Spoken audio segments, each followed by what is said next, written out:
Hola, Hola. Hola, ¿qué tal? hola. ¿Cómo están? Súper Estamos bien. otra vez en Teología sin Vergüenza, teología queer feminista que hace venir y fluir la justicia. En esta programación especial, un conversatorio sobre el descaro de decidir. Yo soy Liz, desde Chicago, Illinois, al norte de Estados Unidos. Y yo soy Reverenda Sex Albo Onufrio y estoy en el sureste de los Estados Unidos, en las montañas Apalacha, y que tenemos con nosotras, pues Marilu, que es presentarte, por Sí, favor. gracias. Hola, buenas tardes. Aquí en México, en la Ciudad de México. Desde aquí acompaño este proceso con mucho gusto. Muchas gracias, Alba, por la invitación. Y gracias a Ana Ruth y gracias a Liz y a Jazz que están aquí en este descarado encuentro de decidir. Y Ana Ruth, por favor. Pues encantada de saludarlas, estar aquí desde Honduras, Centroamérica.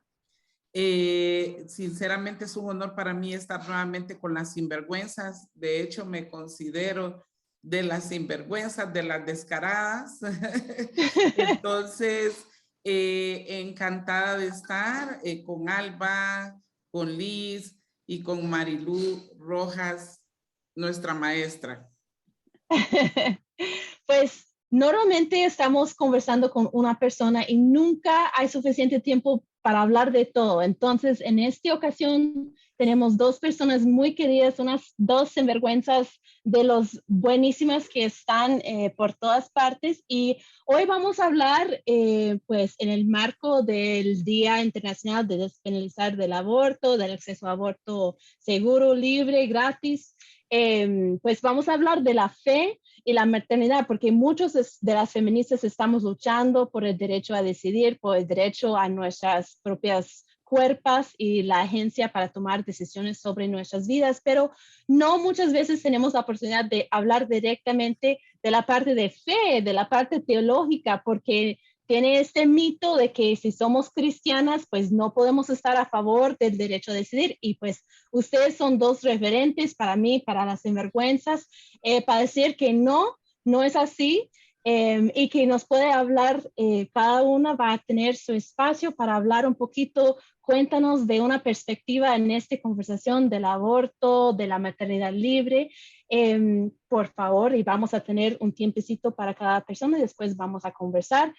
Pues por favor salúdanos en el chat para decirnos que están aquí, que están escuchando, porque sabemos que la comunidad de las sinvergüenzas somos todas y todes.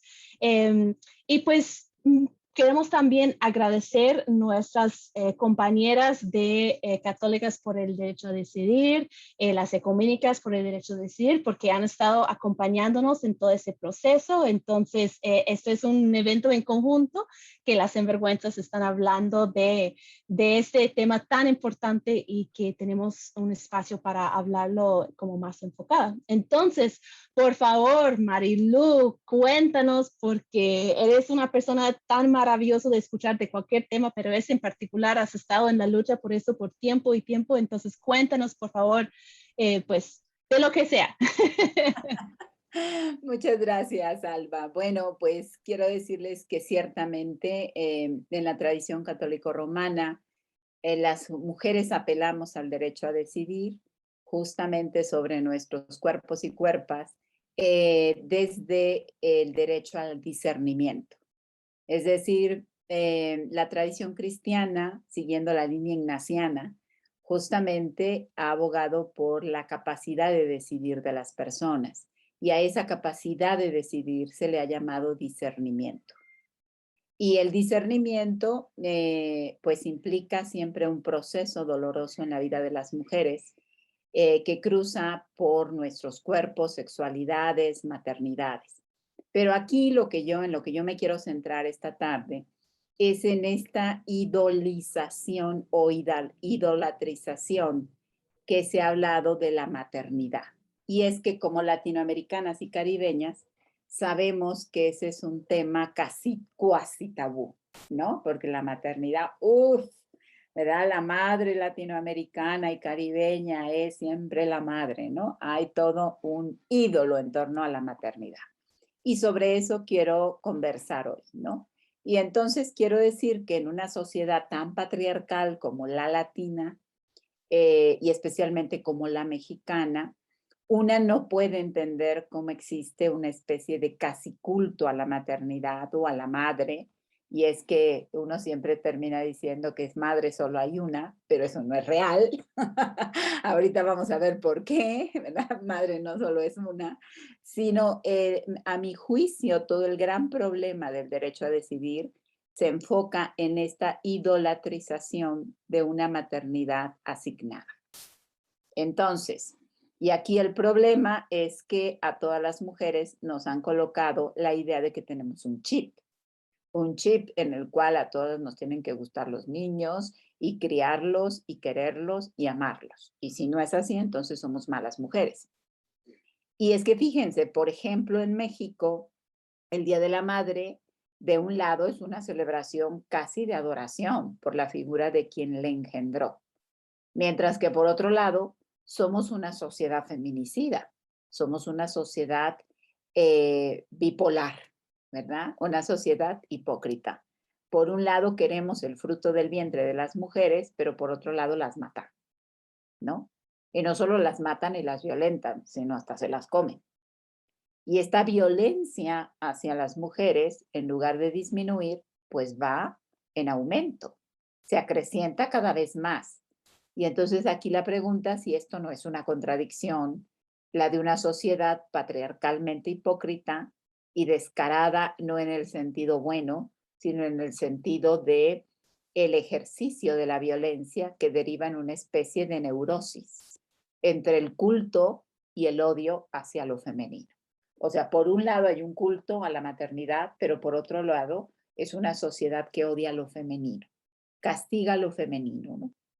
Entonces, ¿no estamos acaso pensando en una violencia de los cuerpos de las mujeres que solamente son valorados por ser vientres reproductivos, que contribuyen a dar trabajadores esclavos al servicio del patrón mercado, del capitalismo?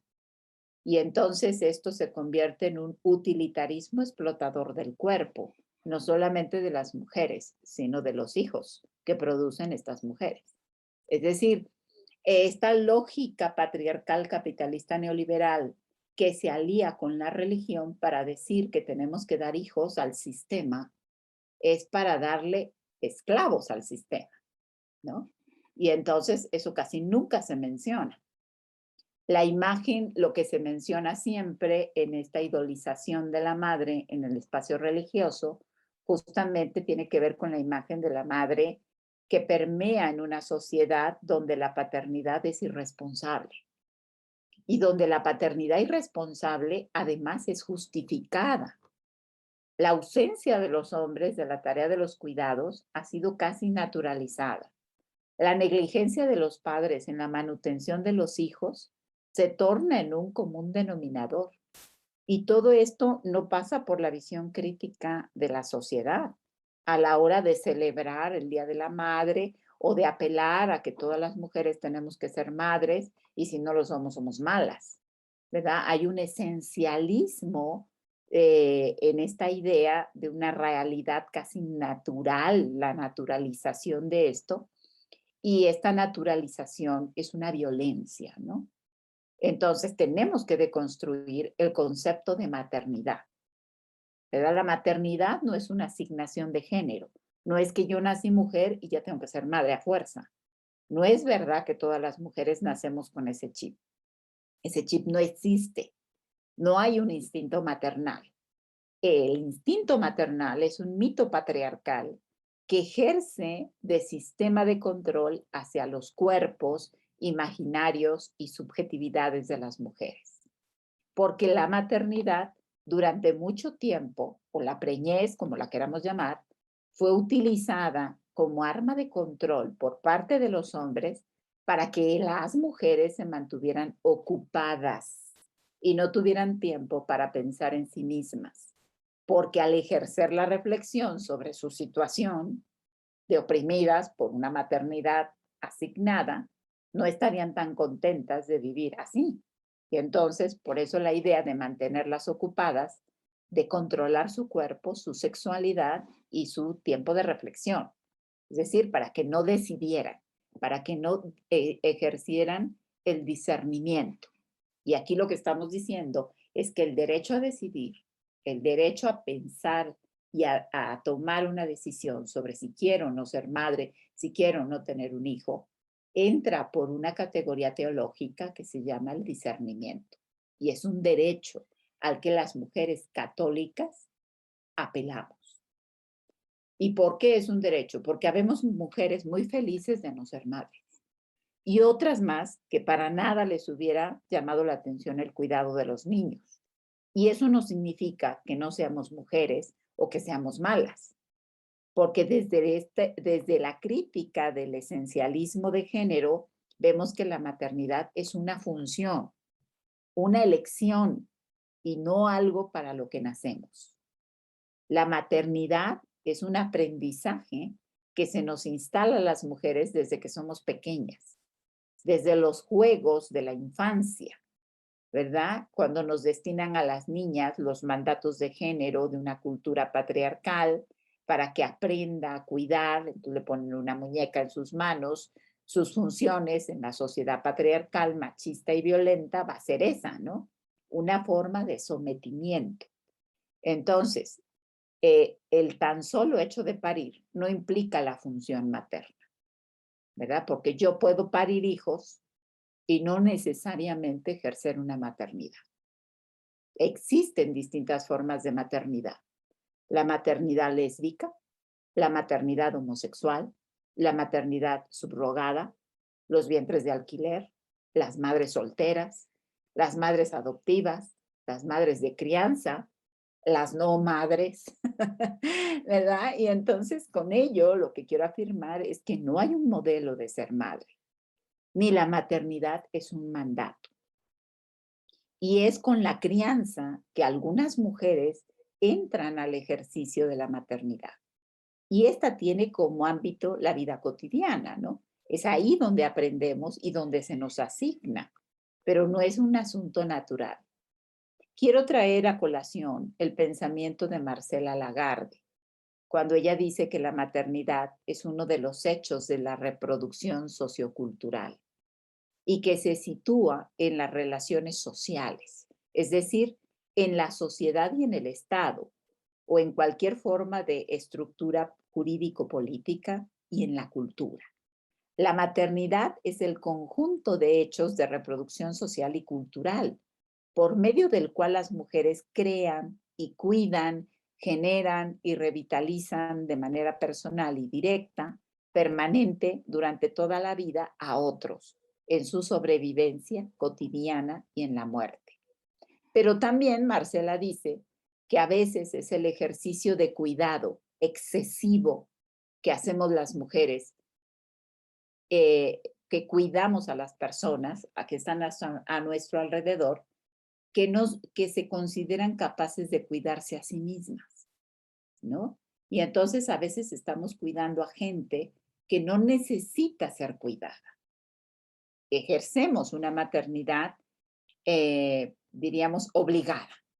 Entonces, el gran problema de la maternidad, como se ha construido a nivel social en el modelo patriarcal, ¿verdad? Es una vida para los otros, que no solo son personas, sino también pueden ser organizaciones o instituciones. La pregunta es cómo maternamos, porque podemos maternar instituciones religiosas, el Estado, proyectos, y entonces, ¿qué tipo de maternidad estamos ejerciendo? No necesariamente es una maternidad de tener un bebé en el vientre, ¿verdad? Y por otro lado, ¿verdad? Marcela cuestiona cómo nosotros cuidamos a personas aptas, por lo que el drama de la maternidad, como ella lo explica, y aquí voy a hablar textualmente, es que ella dice, llamo trabajo materno excedente al trabajo y a las actividades que realizan las mujeres maternalmente para los aptos, porque es un trabajo obligatorio e innecesario, realizado por las mujeres madres.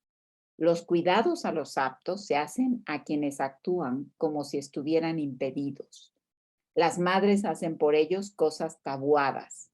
Les hacen la comida, se la sirven, les dan de comer, les recogen sus cosas y sus desechos, los despiertan, lavan, barren, limpian, recogen y ordenan sus cosas, compran sus bienes.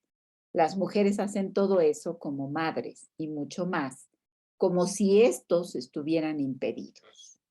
Ese es el gran problema de la maternidad, porque la maternidad no simplemente es parir un hijo, sino todo lo que conlleva. Y cómo esta lógica de trabajo realizado por sometimiento además implica una desvalorización de las mujeres y va a costa de la inferiorización, porque este trabajo no se ve como trabajo, ¿no?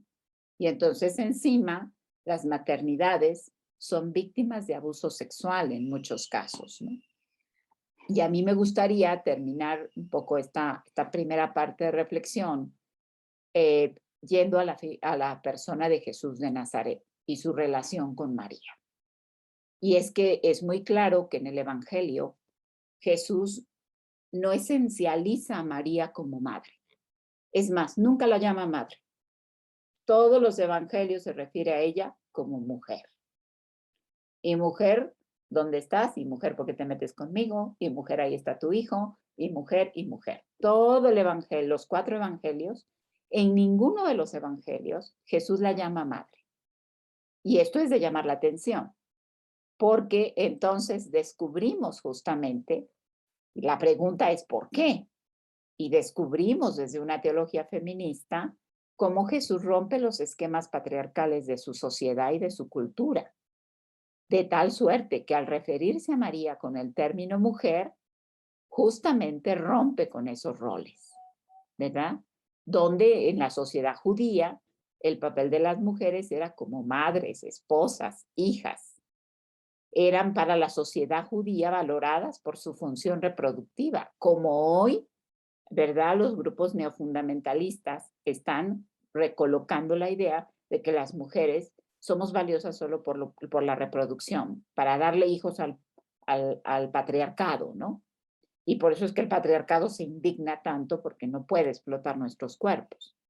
Pero regresando a Jesús, entonces el término mujer cobra un sentido de dignidad y de autonomía, porque María de Nazaret es reconocida por Jesús en su dignidad y valor de ser mujer, no por sus funciones reproductivas o por los roles que deba cumplir. María no es únicamente importante por ejercer una función de madre de Jesús. Es una mujer histórica, en todo el sentido de que cobra la palabra. Y no queda sometida a la figura del hijo, sino es reconocida en todo su valor de ser persona, autónoma, libre e independiente. Por lo tanto, la tradición católico-romana tiene una deuda con la mujer María de Nazaret. La deuda es desesencializarla del rol único de maternidad. Y en ella nos tienen que desesencializar a todas las mujeres, porque la figura mariana ha servido como un símbolo de opresión para las mujeres, especialmente cuando esta figura es enfatizada solo como madre, como si para eso hubiera nacido María. Y entonces encontramos que Jesús no sometió a María a los roles o estereotipos patriarcales de su sociedad y tiempo. Al contrario, la reconoce como mujer en categoría de dignidad y la reconoce en categoría de ser persona, no en categoría de sus roles sexuales y reproductivos. No la esencializa. Para Jesús, María es primero mujer. Y entonces quiero decir que aquí las grandes religiones, y sobre todo el cristianismo, y el cristianismo católico, tiene que entrar en un proceso de quitar esa imagen idolátrica sobre María como madre y decir que pues entonces todas tenemos que ser madres y todas tenemos que aceptar esa maternidad. Y tenemos que ser más críticas, las católicas también. Porque si María es una mujer digna, libre, autónoma, que es consultada a la hora de pedirle si quiere o no ser la madre de Jesús, porque las mujeres católicas seguimos manteniendo esta lógica de imposición por parte del patriarcado que nos vuelve a esencializar y a colocar nuestro cuerpo. Solamente hay que pensar esto. Y yo exhorto a las compañeras católicas a que pensemos. O sea, ¿por qué el patriarcado está tan indignado en controlar nuestros cuerpos, nuestras sexualidades y el derecho a decidir? ¿Por qué quieren otra vez que demos ser siervos y esclavos al sistema capitalista neoliberal? ¿Verdad? ¿Cuál es el pensamiento que debemos tener? ¿Verdad? Darle siervos y esclavos a un sistema de explotación. Y eso nunca nos lo pensamos a la hora que enarbolamos la idea de una maternidad idolátrica. Y entonces tenemos que recuperar a la María de Nazaret que toma decisiones, que discierne, que ella es capaz de decidir y ella lo hace sola y que el hijo respeta la decisión, ¿verdad? El hijo no controla el cuerpo de la madre. El hijo no decide sobre el cuerpo de la madre. Por eso la llama mujer. Y entonces el cristianismo tiene una deuda con las mujeres en la lógica de reconocernos como mujeres, no como vientres reproductivos, no como madres, porque en el momento en que nos asignan un estereotipo o un rol, están controlando nuestra sexualidad, nuestro derecho al discernimiento y están negando que tenemos la capacidad que Dios nos da, que la divinidad nos da, que la diosa nos da, para tomar una decisión. Y nos están tratando como personas incapacitadas para decidir. Muchas gracias.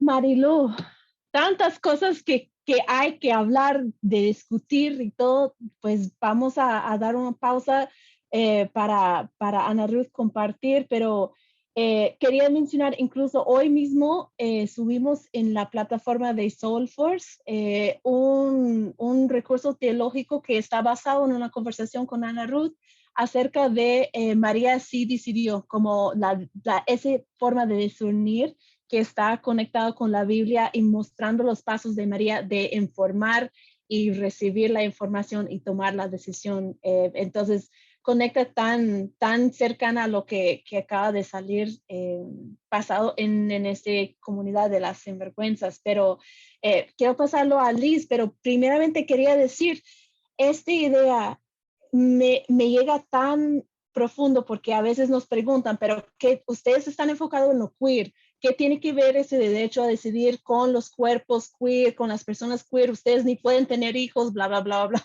que es mentira. Déjame decirte, soy queer, soy madre, etcétera, etcétera. Pero eso entra directamente a esa cosa que está, pues varias cosas que estás mencionando de esencializar nuestros seres, como ponernos en cajas tan simples que ni podemos tomar decisiones propias, no tenemos acceso a ese derecho a discernimiento, que me encanta esa idea que realmente la divinidad pone en cada uno de nosotros la oportunidad de discernir para qué estamos aquí, qué tenemos que es única o único para cada persona para expresar, para contribuir. Y solo meternos en esas cajas de hombre, de mujer, de madre, y no solamente madre, pero madre de cierto tipo que se sacrifica. Entonces me parece muy conectado a esa idea que el cristianismo está aquí para recibir sacrificios o está aquí para liberar. Entonces, todo lo que acaba de decir me resuena tanto como puedo sentir incluso mi ser y mi alma abriendo un toque para respirar y decir, wow, eso sí libera en vez de encerrarme, en vez de encasillarme. Entonces, pero hay tantas personas también que quieren decir hola. Entonces, Liz, ¿quieres decirnos quién está por ahí? Y gracias, Marilu. Yo también estoy aquí, like, wow, discernimiento. Y en las iglesias protestantes también el discernimiento es bien importante. Y el concepto del libre albedrío también lo conecta como el derecho a decidir, ¿no? Como un derecho de las personas cristianas. Y pero el discernimiento en mis antecedentes presbicostales, por no decir pentecostales, porque soy presbiteriana pentecostal casi, es un don del Espíritu. Podemos discernir porque el Espíritu está en nosotros y nos ayuda a decidir. Estoy aquí también con la cabeza volada. Muchas cosas que creaste en mi imaginación. Le damos gracias a las personas que nos saludaron. María Andrea González Benassini nos da saludos. María Andrea, ¿de dónde te estás conectando? Cris nos saluda desde Chile y el movimiento trans. Mar Flores nos dice saludos desde Nicaragua. Nicole Andrago nos saluda desde Ecuador. Tania Milla nos dice saludos con paz. María Andrea González puso ahí exclamaciones. Marilyn Stephanie Salinas nos dice saludos, un abrazo a la distancia. ¿Desde dónde te estás conectando, Marilyn? Marisela Muñiz está dándonos saludos desde Cuba. Milady Bustillo nos saluda, especialmente a Ruth desde Honduras. Sara González López dice saludos desde Puerto Rico. ¡Boricua, huepa! Juani P. Espinal dice saludos, un fuerte abrazo desde Honduras. Ecuménicas, derecho a decidir. Raquel Aurora Cárcamo dice un gustazo verlas desde Honduras. Las ecuménicas aquí. Si es que Ana Ruth se trajo todo el corillo con ella. Y Eli Solorzano Soto nos dice excelente compañeras. Marilyn Stephanie Salinas está diciendo exactamente, se nos ha puesto que tenemos que ser madres, sí o sí. Eli Solorzano dijo, por un lado, esto es una cita directa de lo que dijo Mariluz Rojas, que a mí también me impactó mucho. Por un lado, queremos a las mujeres teniendo hijos y por el otro, las matamos. Saludos a Juani Espinal, que le da saludos específicamente a Marilu y le da un fuerte abrazo a la pastora Ana Ruth. Raquel Aurora Cárcamo dice hashtag maternidades elegidas, hashtag niñas no madres. Y Cris está diciendo que le encanta la reflexión y que al mismo tiempo la horroriza. Yo espero que ahorita en las preguntas y respuestas tengamos más conversación sobre eso. Y pregunta luego para cuando regresemos a la conversación, Marilu, que vuelvas a repetir el nombre de la autora que citaste hacia el final. Así que ahora escuchamos a nuestra compañera. Oh, hay más, espérate. Wilma Angélica dice huepa y Karina de la Rosa dice hola, buenas tardes desde México. Sabdiel Campos dice saludos desde México, gracias doctora Marilu. Licia Alvarado dice saludos desde Honduras. Marien Lino dice saludos desde Honduras también. Y Eli Solorzano desde Costa Rica y Marilyn desde Honduras. Gracias por contestarme. Ahora sí, sigan dándonos saludos y nos disponemos a escuchar la primera reflexión y exposición de parte de Ana Ruth García. Perdón. Bueno, buenas tardes. Gracias a todas las que nos acompañan de los diferentes países a esta hora de la tarde. Pues yo quiero hablarles desde nuestra realidad en Honduras, desde la cotidianidad, desde todo lo que está pasando en nuestro contexto. Y quiero decirles que definitivamente cuando me invitaron a este foro, estaba con tantas reflexiones y emociones al mismo tiempo por la situación específica de mi país, Honduras. Sé que todo Latinoamérica es muy similar. Vivimos casi,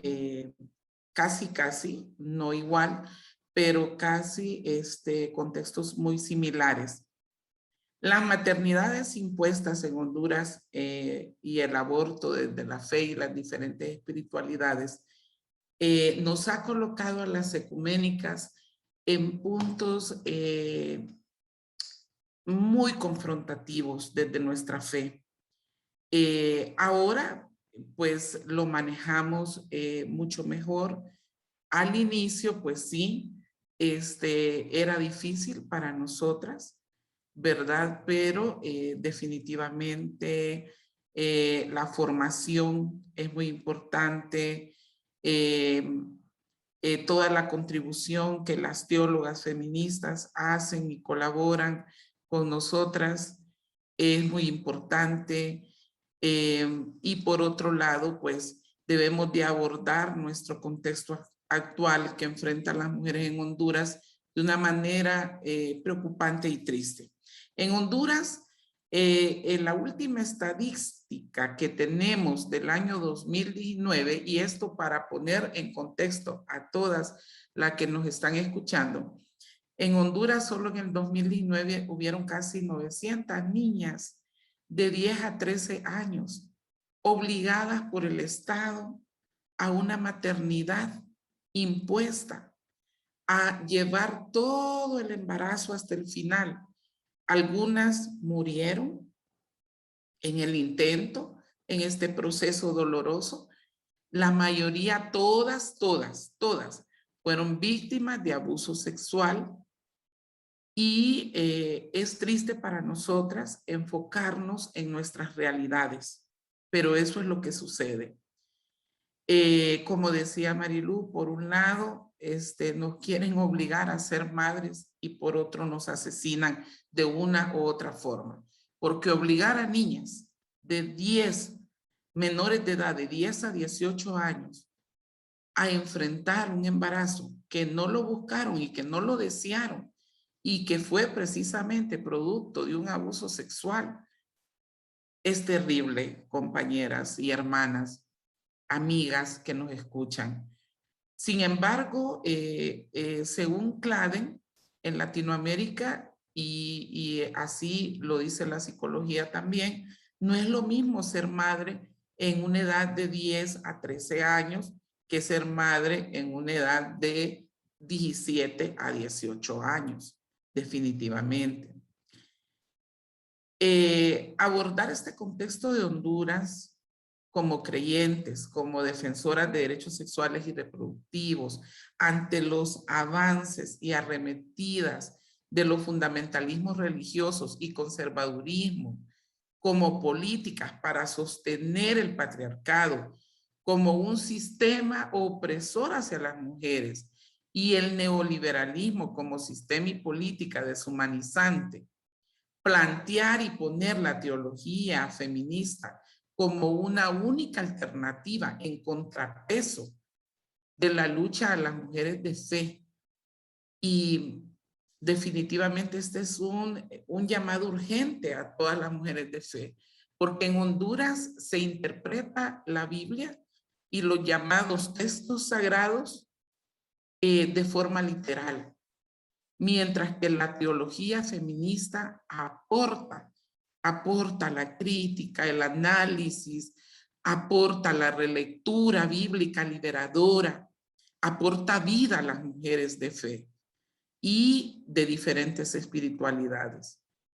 Contribuir en esta colectividad a esta lucha histórica y política feminista, analizar y debatir las estructuras de muerte que oprimen a las mujeres creyentes y de otras espiritualidades es realmente motivador para una praxis liberadora desde la fe, para el goce de sus derechos.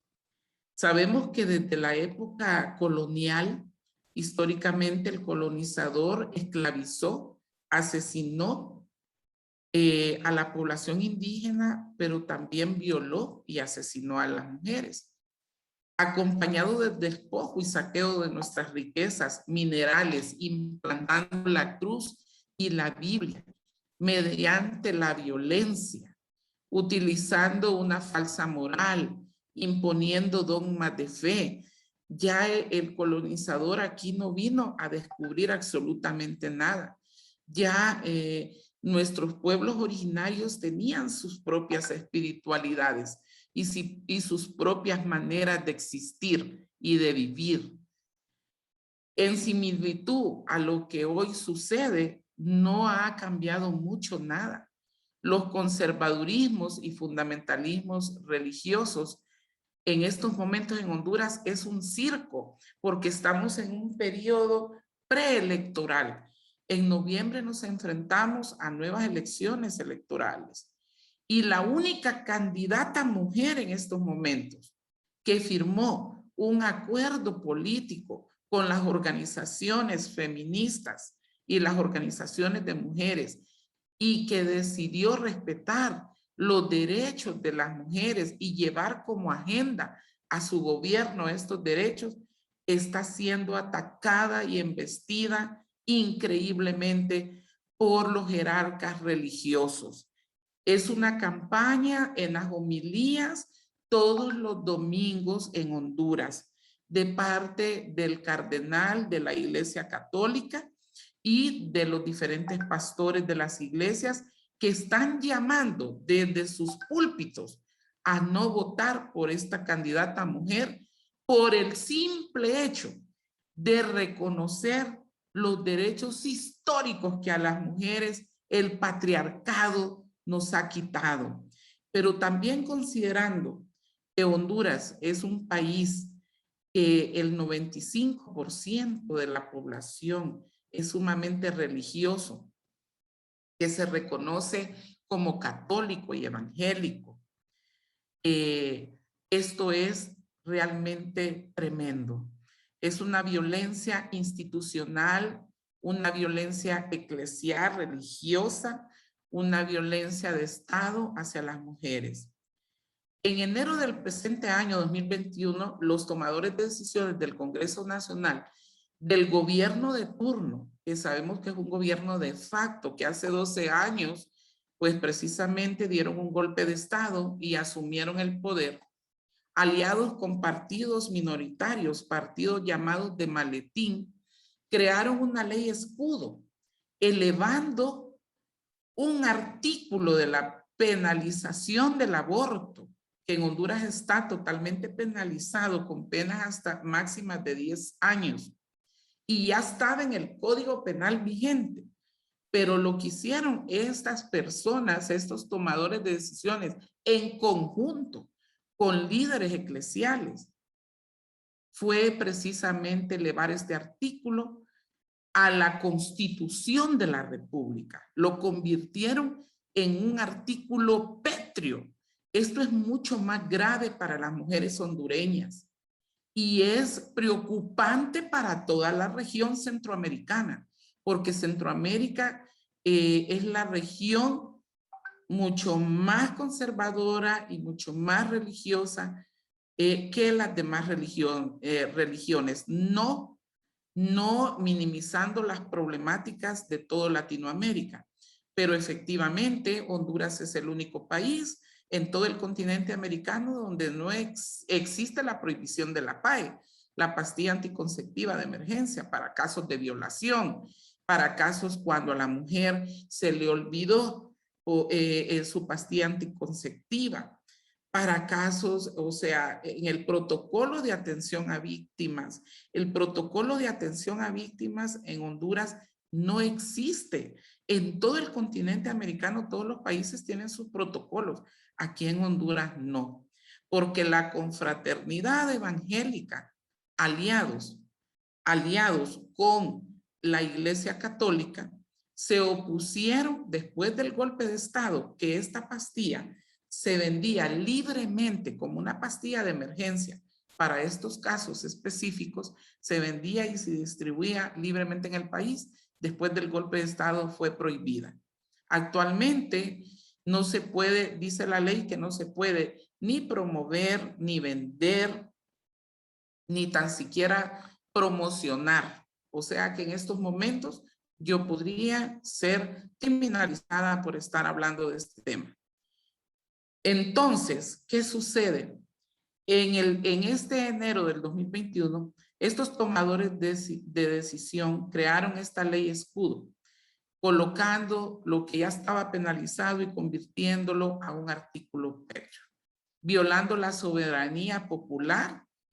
Y sabemos bien, las organizaciones de mujeres como organizaciones de sociedad civil, que este monitoreo no se puede olvidar, porque fue un delito de traición a la patria y es imprescriptible. Y al Estado de Derecho, a las convenciones internacionales también de derechos humanos ya que Honduras ha ratificado y ratificó la CEDAW en Belén do Pará. Sin embargo, por recomendaciones de los fundamentalistas religiosos, en este caso por la Confraternidad Evangélica, no se ha implementado ninguna de las dos convenciones, porque la confraternidad lo estima que esto podría colocar a Honduras ante internacionalmente como un país que violenta derechos. Es paradójico, pero esto sucede en Honduras.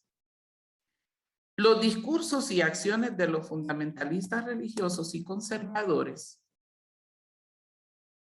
profundizan cada día más las desigualdades por razón de género en el país. Existen campañas de desinformación, de odio, la apología del odio. O sea, ahorita, en estos momentos, desde el cardenal del país, Óscar Andrés Rodríguez, que desde el púlpito está con ese discurso todos los domingos, es definitivamente una apología del odio.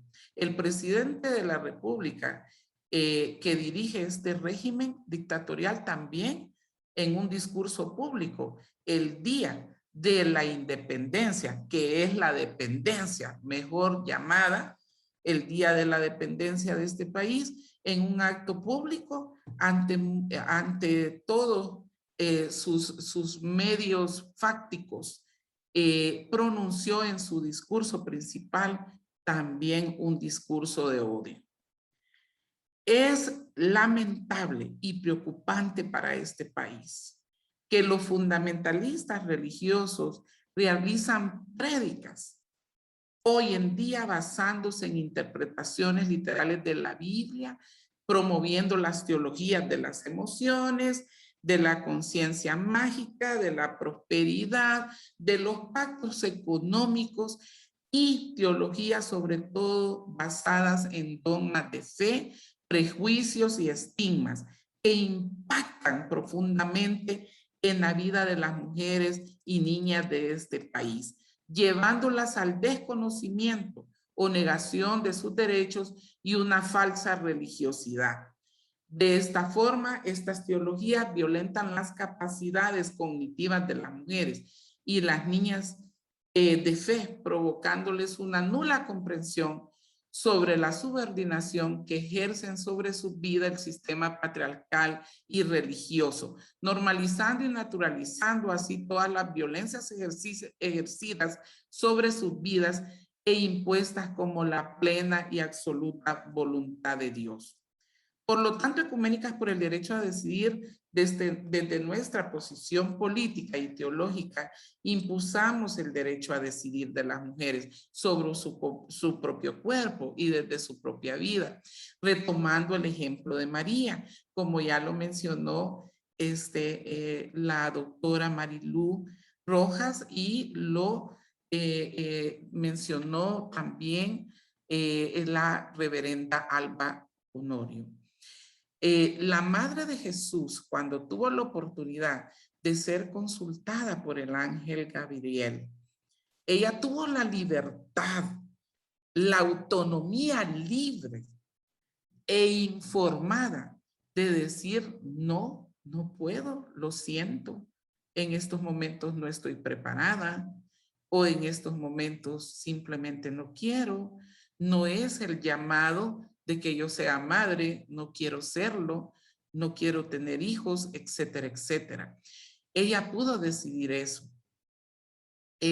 Lo que quiero rescatar aquí es precisamente el punto que se mencionó anteriormente. María fue consultada y ella tomó su decisión con libertad, basada definitivamente en el libre albedrío y precisamente en la libertad de conciencia, porque la libertad de conciencia definitivamente es una herramienta importante para la toma de decisiones a las mujeres creyentes y que practican diferentes espiritualidades. Esto es muy importante definitivamente. La religión, muchas veces las hermanas que enfrentan la dura y triste decisión de interrumpir un embarazo. Las creyentes, bueno, y aparte de las creyentes, las que no lo son, también sienten un sentido profundo de culpa. ¿Por qué? Porque desde niñas esta sociedad patriarcal las ha formado con estos dogmas de fe, aun cuando no han sido formadas en una iglesia, aun cuando no asisten a una iglesia. Pero esta sociedad dogmática que está llena de pecados y que señala principalmente a las mujeres en su sexualidad, y que para los hombres definitivamente hay una libertad especial y que no es dogmática, porque en las iglesias han habido en Honduras muchos casos de abuso sexual, de pedofilia, etcétera, etcétera, y se mantienen en completa oscuridad, en completo, ocultan estas verdades tristes y lamentables. Ecuménicas ha tenido la experiencia de rescatar incluso hasta hijas de pastores que están siendo abusadas sexualmente. El año pasado, el recién año pasado, rescatamos 2 niñas de apenas 11 y 5 años. Su padre era pastor de una iglesia evangélica y abusaba de ambas. Su madre tenía un temor profundo porque este hombre la amenazaba hasta con quitarle la vida si ella hablaba o denunciaba.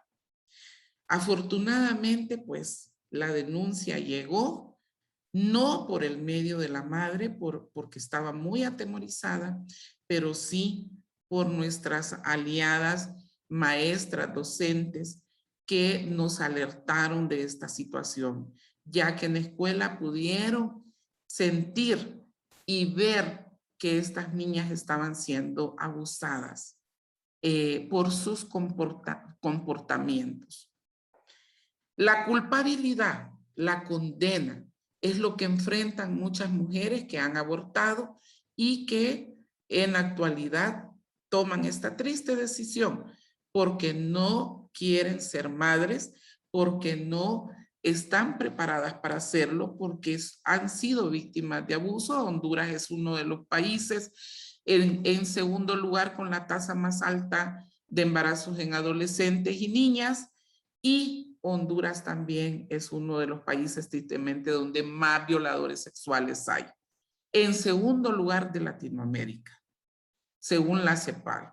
Entonces, es por esto la importancia hoy de promover la teología feminista como herramienta para contrarrestar los fundamentalismos religiosos y promover entre las creyentes la libertad de conciencia, el libre albedrío. Nadie tiene derecho a torcer el principio de nuestra voluntad y garantizar a cada persona creer, pensar y sentir conforme a su conciencia. Otro pilar fundamental es la autonomía. Descolonizar la mente de las mujeres creyentes es un desafío y un reto que enfrentamos diariamente en Honduras. La teóloga feminista Jocadet Solano estuvo recientemente en el primer módulo de nuestra Escuela de Teología Feminista para Jóvenes y las jóvenes quedaron impresionadas de la propuesta de la teología decolonial. Como teóloga feminista, es maravilloso. Es importante que iniciemos desde ahí, desde decolonizar la mente de las niñas y mujeres. Porque la colonia aún existe, porque el patriarcado está aquí y porque la institucionalidad patriarcal como la iglesia nos mete demasiados prejuicios, arrebatando nuestra vida misma, quitándonos el derecho de pensar, de tomar decisiones con libertad, suficientemente informadas y elegidas por nosotras mismas. Uf, En la Biblia no se habla del aborto y Dios no escribió absolutamente nada en la Biblia. Me encanta la publicación de Tepali, de la teología de la indecencia. La teóloga Marcela Altaus Rey dice, menciona a la Iglesia Católica, pero yo aquí me voy a permitir parafrasear. La Iglesia Católica, y como estamos en el descaro, en un ambiente de descaro, la Iglesia Católica y Evangélica tiene un problema con la definición de la vida. Tiene que ver que la vida con el feto, pero no con las mujeres, que mueren en camillas por abortos clandestinos. Tienen un concepto de vida extraña y selectiva. Es misógino. La mujer es el enemigo, es la tentación de caer. La iglesia dice que el aborto no se discute porque Dios lo dijo. ¿Dios dijo qué cosa? Se pregunta la teóloga Marcela Altaus y me encanta. Dios no dijo nada.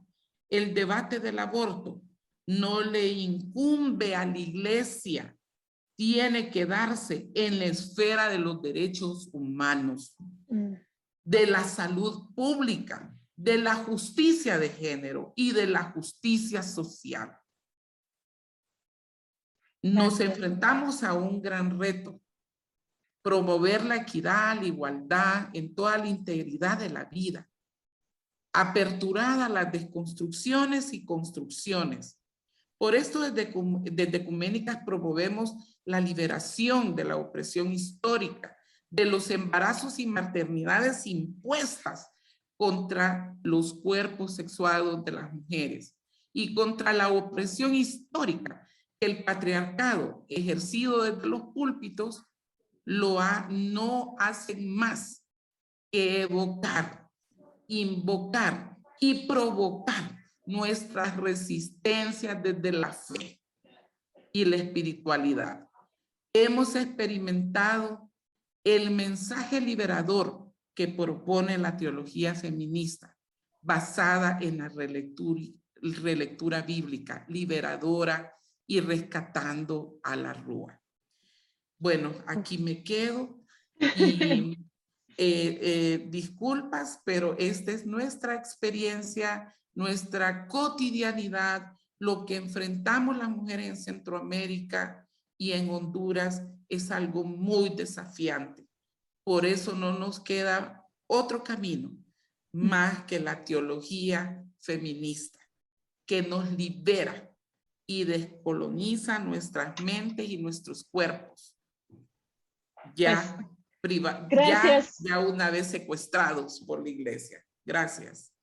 Pues estoy impresionada y realmente quiero como agradecerles, pues todas que están escuchándonos y en particular en este momento por la lucha que están dando, que estamos dando día a día en nuestros contextos, porque realmente es importante reconocer que los contextos son iguales de ciertas formas, pero muy desiguales de otras. Entonces ahí estamos aprendiendo pues de cada una de una forma muy, muy importante, porque esa idea de la supremacía cristiana dice que el cristianismo no es una fe que controla, es esa idea de cuando se está utilizando los medios de poder, la teología, la Biblia, la dogma, etcétera, para controlar, para mantener su poder. Eso es la supremacía cristiana, que no tiene nada que ver con la fe cristiana. Y esa fe cristiana está abusada cuando está usado por líderes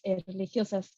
Vamos a tomar unos minutos más porque por lo menos queremos hacer una ronda más, pero Liz, hay ya más personas como hablándonos en el chat, que es decirnos y después pasamos de nuevo a Mari Lu y Ana Ruth para hablar un poquito entre ellas. Elizabeth Ruiz nos saluda desde Puerto Rico, también dice huepa. Inés Pérez Cordero dice saludos desde Chile. Fuerza, compañeras ecuménicas. Eugenia Estrada dice saludos desde Moroseli. Patricia Ramírez Parra dice un saludo desde Colombia. Adelaida Jiménez Cortés nos saluda desde Colombia también, especialmente a la querida Ruth. Patricia Torres Hernández saluda desde Veracruz, México. Ale Alvarado dice, bravas, sinvergüenzas. Mariel Lino Ruiz dice, excelente. Honduras es el país donde todo llega más que tarde, por culpa de los políticos corruptos y sus eternos aliados como los empresarios y los fundamentalistas religiosos. Cristian Camilo Piedrahita Montoya dice, maravillosa iniciativa. Los luteranos independientes apoyamos el derecho a decidir. Rita Fidelia Gómez Horta dice, saludos sororos desde Colombia. Eloísa Rodríguez dice, saludos, licenciada Ana Ruth, mujer valiente y sabia.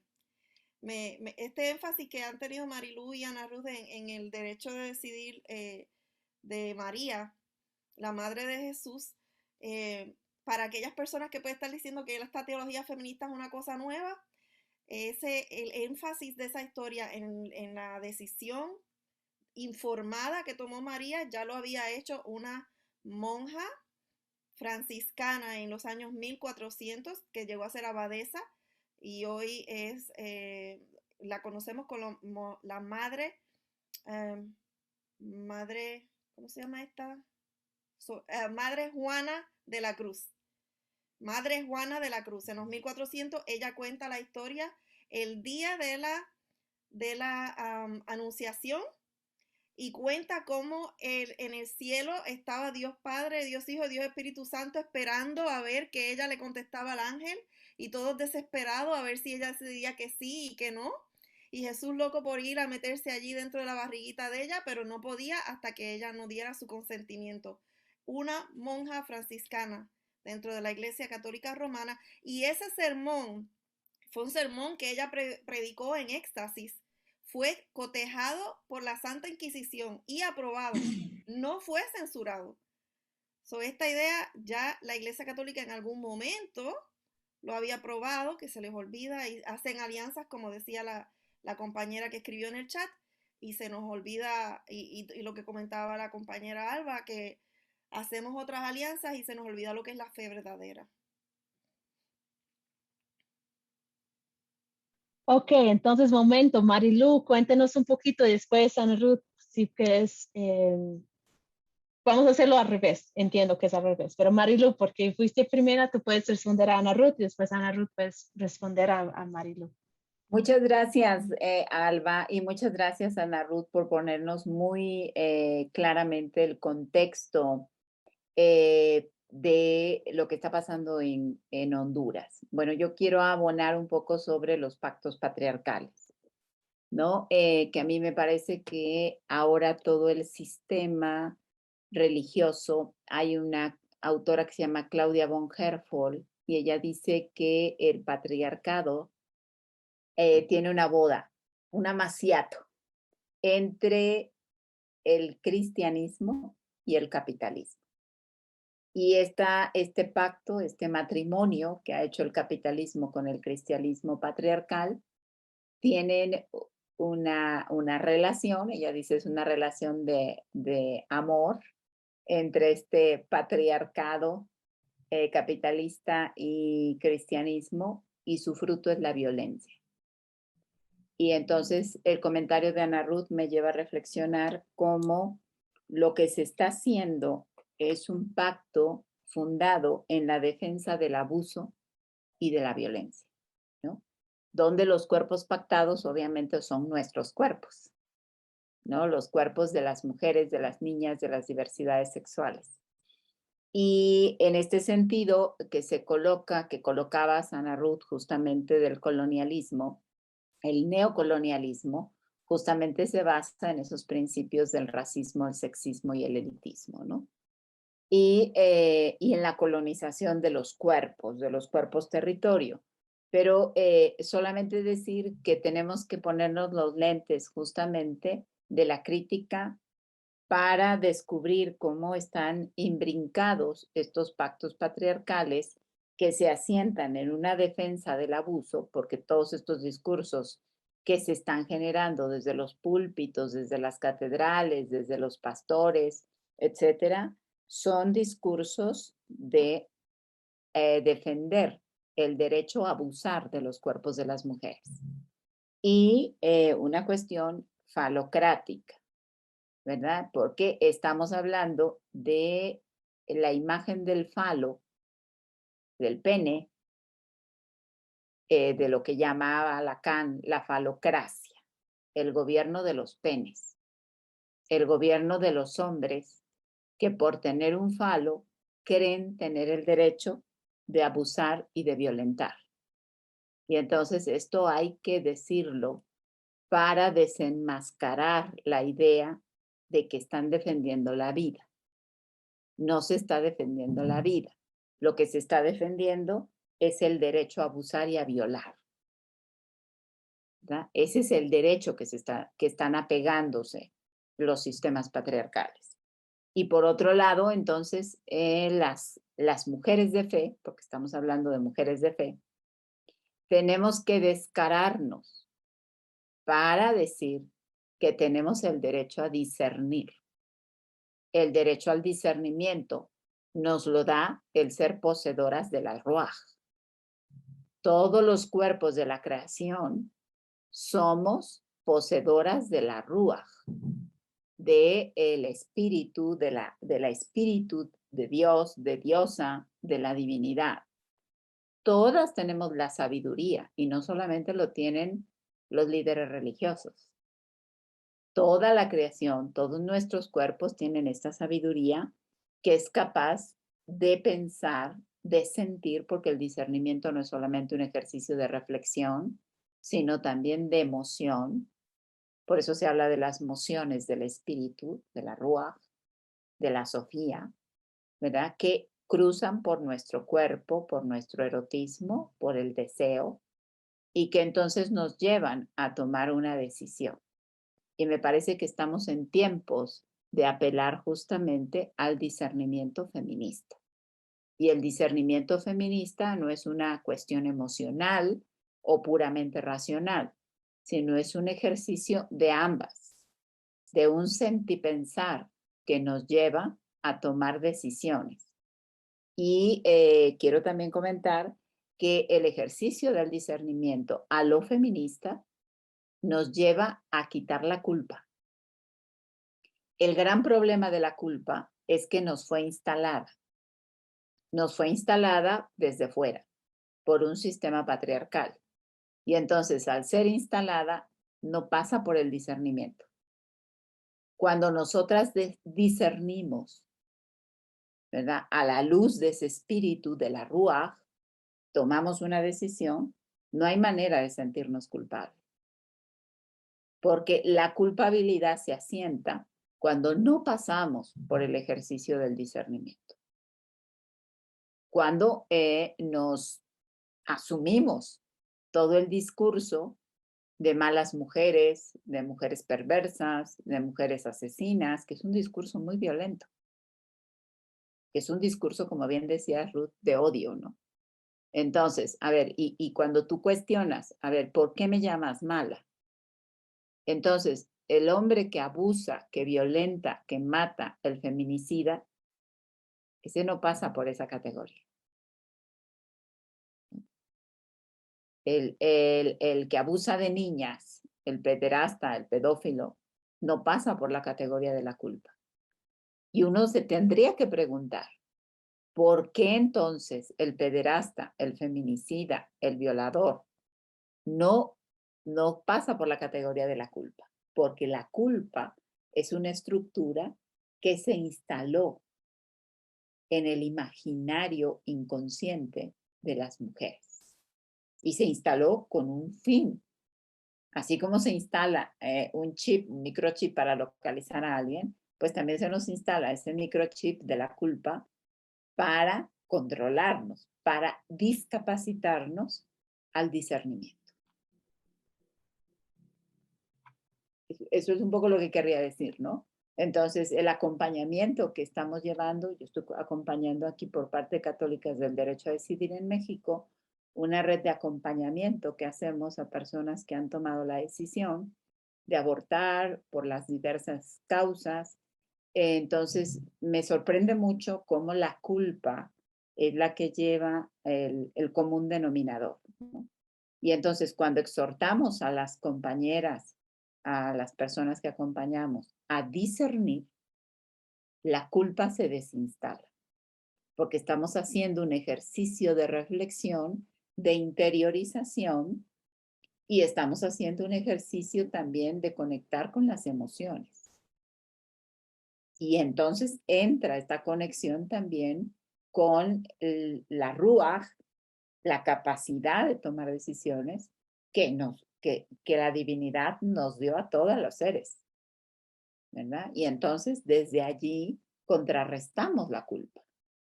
Y a mí me parece que sí necesitamos ir hablando de cómo se instala la culpa. Porque aquí la clave es justamente la clave de lectura para desinstalar ese sentimiento que luego acaba con las mujeres, porque no solamente es que tomaron una decisión, sino cómo el sistema patriarcal lo sigue utilizando después en la vida de las mujeres, es para justamente controlar, para someter y para oprimir. Y hay que desinstalarlo. Pero yo tengo la firme creencia que es a partir del discernimiento que desinstalamos la culpa.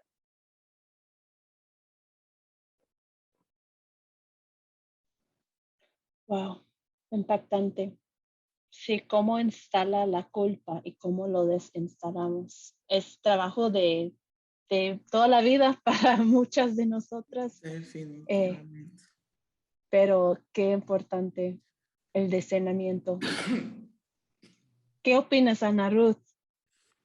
Cuéntanos. Perdón que, como les dije, estoy un poco afectada de la garganta. Es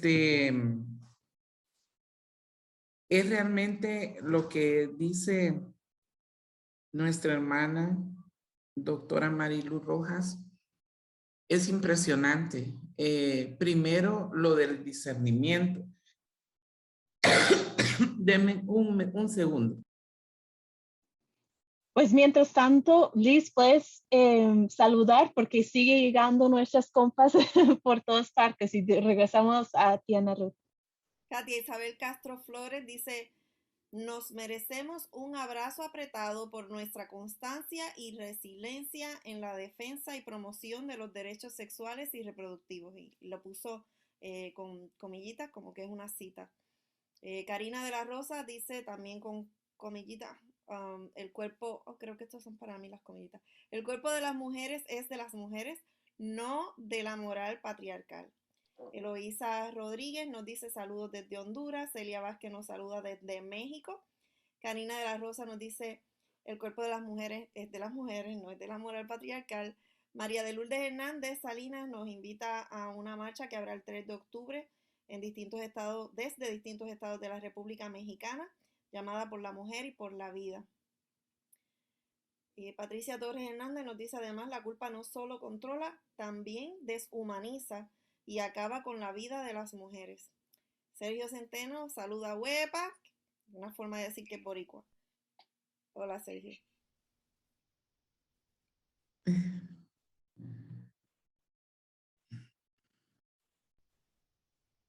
Sí. Bueno, impresionante y eso es lo que sucede, está sucediendo en Honduras.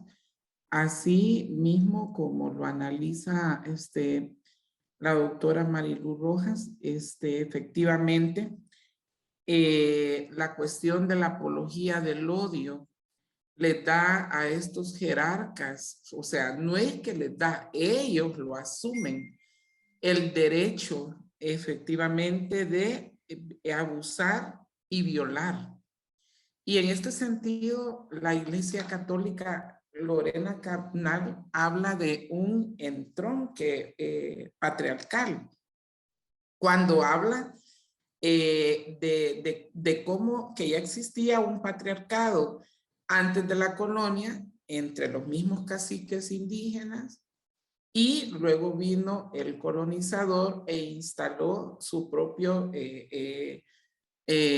patriarcado colonial y se hace un entronque. Yo así lo miro aquí en la sociedad hondureña, definitivamente.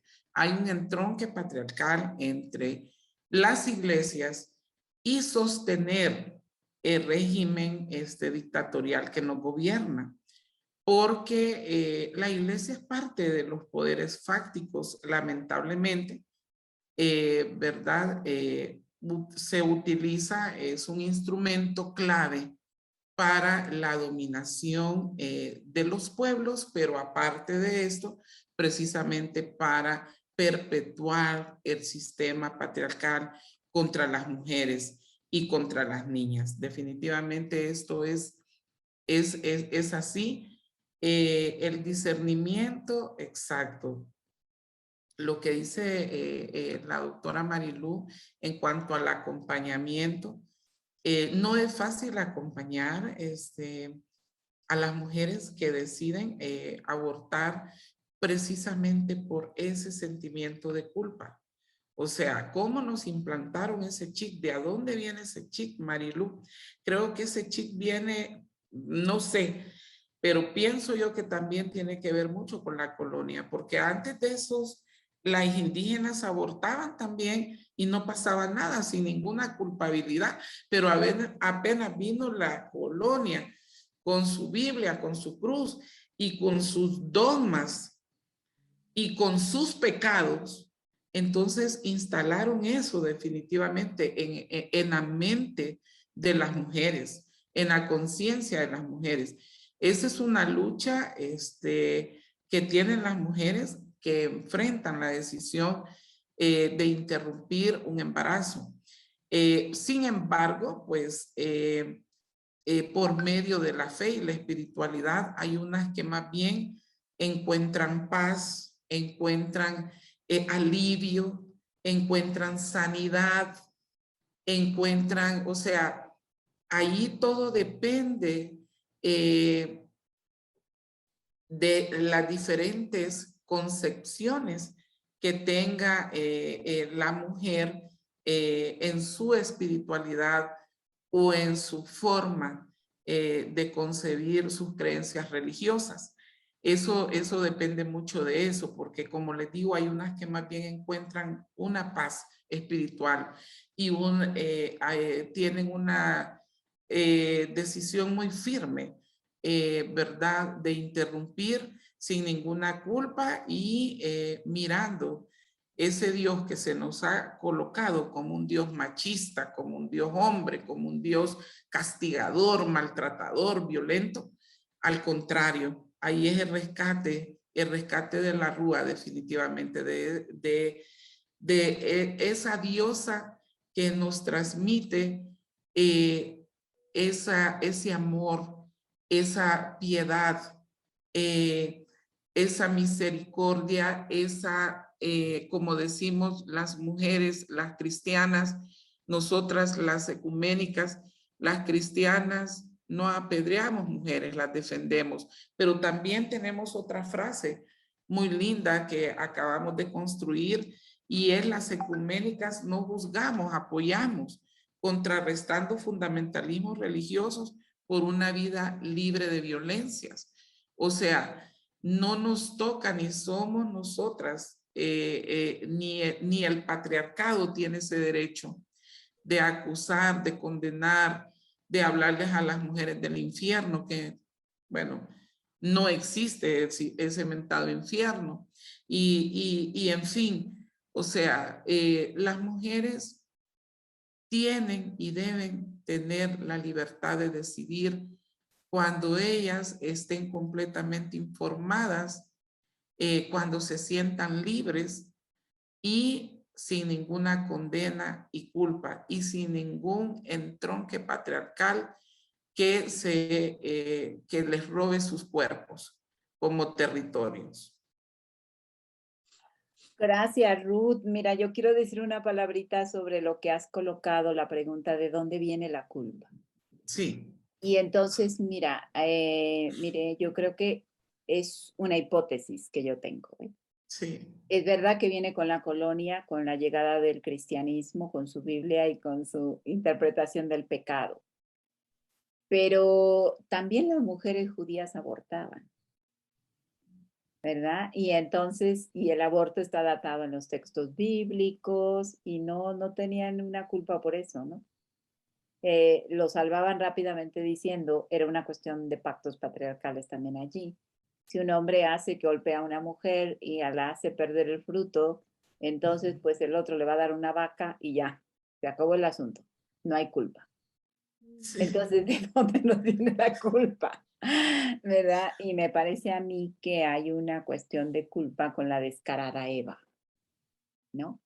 Si vamos a Génesis, hay 2 árboles, no hay uno. Está el árbol del discernimiento, del conocimiento del bien y del mal, y está el árbol de la vida. Y Eva no eligió el árbol de la vida. Eva eligió el árbol de la ciencia, del conocimiento, del bien y del mal. Y entonces esa elección que hace Eva parece que es castigada por el entronque patriarcal, justamente como lo dices, ¿no? Y es castigada por una sociedad agrícola que quiere mano de obra para producir. Entonces los hijos son para producir, desde una lógica de producción, desde una lógica de tenencia de la tierra, desde una lógica de herencia, de bienes.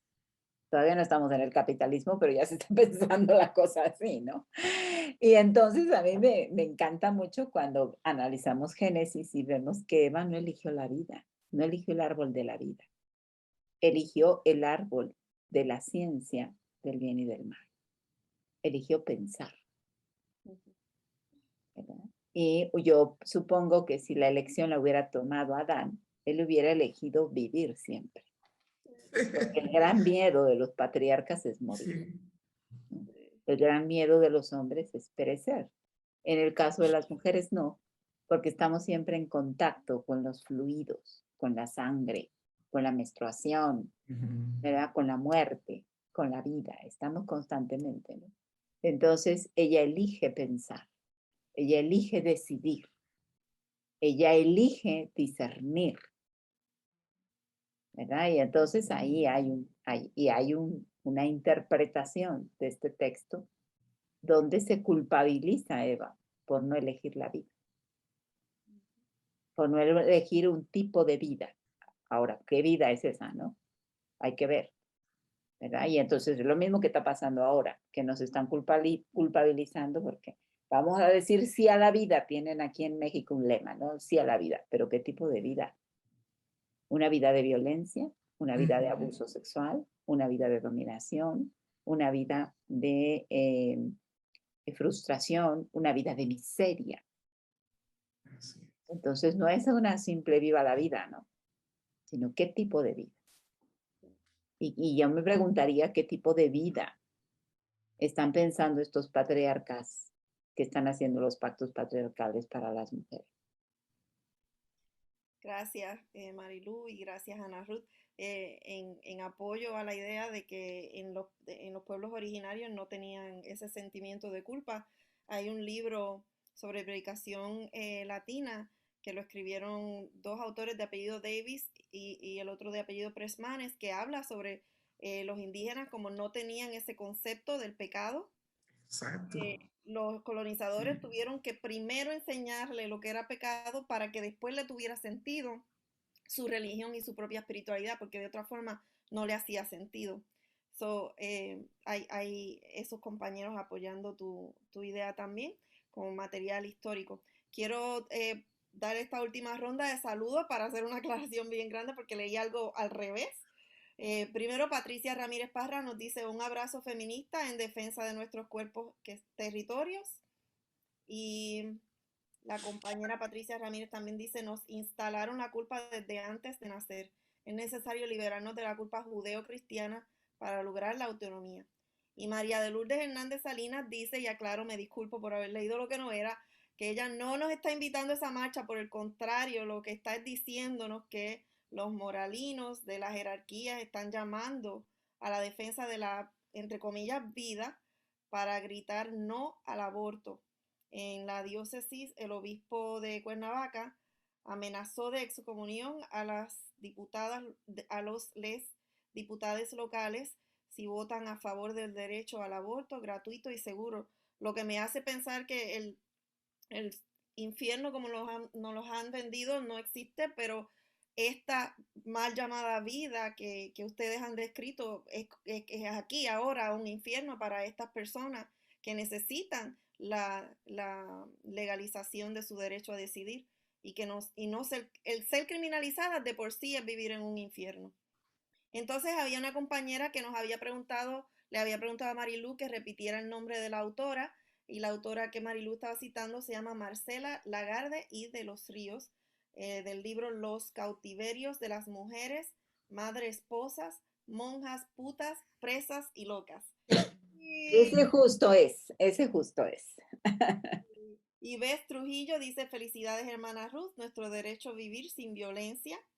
Indalecio Fernández Torres, la maternidad en las mujeres homosexuales en tópicos de la revista de psicoanálisis del año 20, volumen 1.2012.28 al 29 son las páginas. Carla Fernanda Isabel nos dice EDD presente.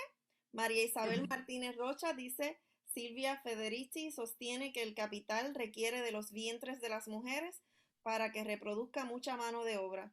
Palabras más, palabras menos. Mujeres y hombres a quien explotar. Eso estaba diciendo Marilu Rojas cuando empezó su exposición. Católicas México dice, excelente espacio, muchas gracias por tanto. Y Teología Sin Vergüenza dice lo mismo, muchas gracias Marilu Rojas por darnos estas nuevas ideas sobre lo que es el discernimiento como un derecho inalienable y como una dádiva de la Rúa. Y muchas gracias a Ana Ruth García por darnos ver una vez más cómo la teología feminista nos ayuda en la lucha política por nuestro derecho a decidir. Esto ha sido una conversación especial auspiciada por Soul Force y por Teología Sin Vergüenza, teología queer feminista que hace fluir la justicia. Gracias por estar con nosotras. Besos. Gracias, gracias. Un privilegio.